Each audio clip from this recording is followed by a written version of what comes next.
Welcome back to Squawk. I'm Bruce Whitfield. Consumers have given fast food outlets a high satisfaction score, 79 out of 100.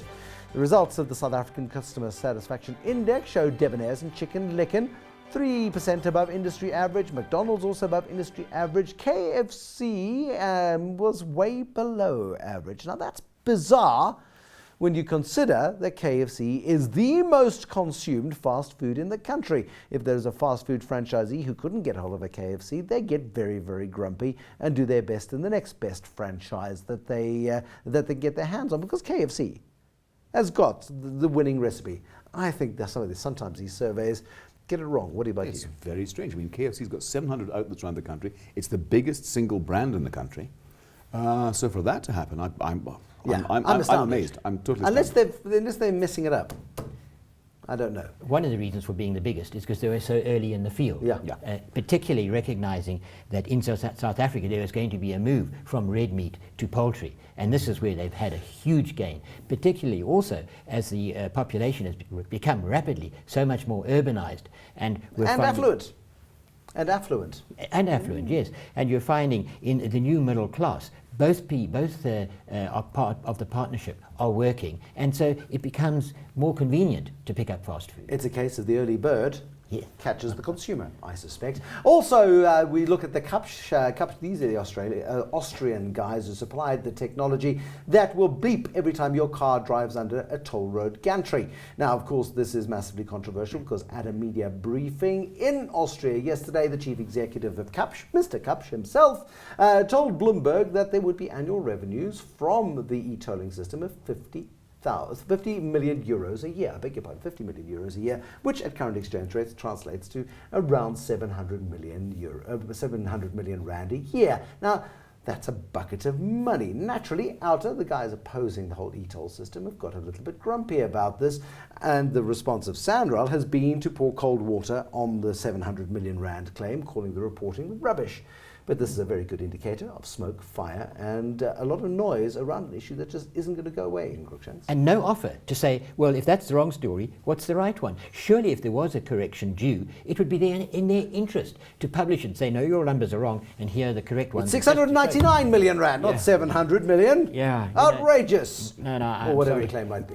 I'll go with the objectors to this. We'll go with the Bloomberg report on this particular front. Bloomberg, billionaire entrepreneur Mark Shuttleworth says he misses living in South Africa. They're never going to let him back in again. Exchange controls put entrepreneurs at a significant disadvantage compared to their counterparts in other economies. This billionaire is complaining about the huge tax bill that he's faced and the huge penalties that he's faced on extracting his money from South Africa. He emigrated in 2001. He was worth about 4.27 billion rand at the time, and he's had to pay something like 250 million rands in penalties and fees to extricate his money. Now he is saying it's unconstitutional and he wants to take on the Reserve Bank. This is a bold and gutsy move from a guy with pockets considerably deeper than ours and arms a lot longer than a Scotsman's. Oh, I like that. That's very good. I find this whole thing fascinating, Bruce, from a variety of aspects.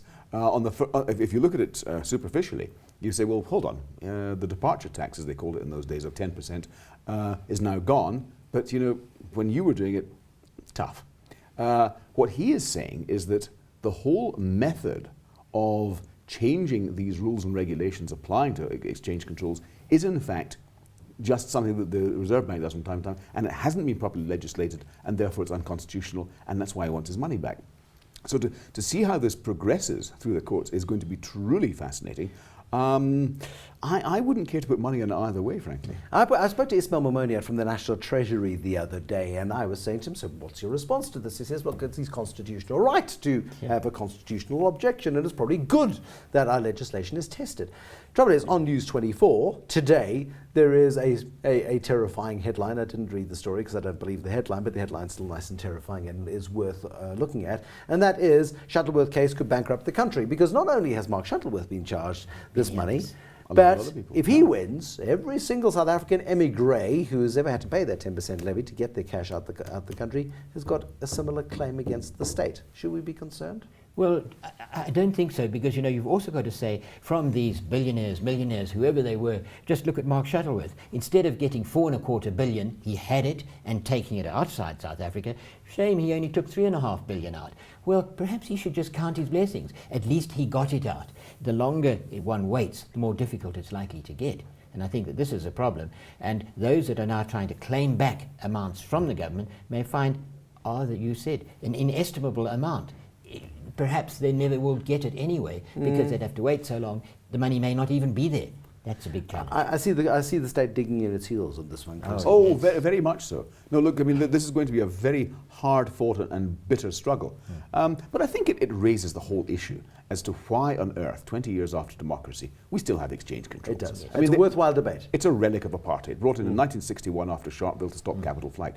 We don't have that problem anymore. I think it's about time that we actually sat down and looked at it with fresh eyes, perhaps. There we go. Yes. And I think that's the Treasury looks at it that way as well. But it doesn't want to run the risk of losing a court battle and having the wrath of emigres past coming home to bite it where it hurts.